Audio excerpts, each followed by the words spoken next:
শিবায়। নমঃ শিবায়। আমি যে দুপাটি ফুলের চারাগুলো লাগিয়েছিলাম দেখো কত বড় হয়ে গেছে বৃষ্টির জল পেয়ে। সামান্য একটু গোবর সার দিয়ে লাগিয়েছিলাম, তাতেই দেখো ইতিমধ্যে কুড়ি এসে ফুলও এসে গেছে একটাই। আর এই একটা নষ্ট হয়ে গেছে, একটুখানি ভেঙে গেছিলো, তাতে জল পেয়েছে, ওই জায়গাটা পচে গেছে। এই গাছগুলো খুবই শৌখিন, একটু বেশি জল পেলেই কিন্তু নষ্ট হয়ে যায়, গোড়ায় জল বেঁধে থাকলে গোড়া পচে নষ্ট হয়ে যায়। সেই ভাঙার ওখানে জল পেয়েছে, জল পেয়ে আর এর মধ্যে কোনো সার দেওয়া না, আবার একটুখানি সেই একটু যা গোবর সার দিয়েই বসিয়েছিলাম। ডাল ছেড়েছে, আর বৃষ্টির জল পেয়ে কত সুন্দর চেহারা হয়েছে। আমি সামান্য একটুখানি শুধু গোবর সার দিয়ে বসিয়েছিলাম, আর কিন্তু কোনো রকম সার দেয়নি। বৃষ্টির জল পেয়ে কত সুন্দর বড় হয়ে উঠেছে।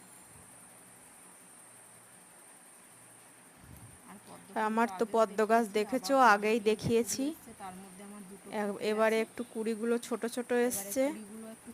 বৃষ্টির জন্য কোনো রকমতে সার দিতে পারছি না, ওর জন্য একটু কুড়িগুলো ছোট ছোট এসছে। বৃষ্টির কারণে দিতে পারছি না, ওর জন্য।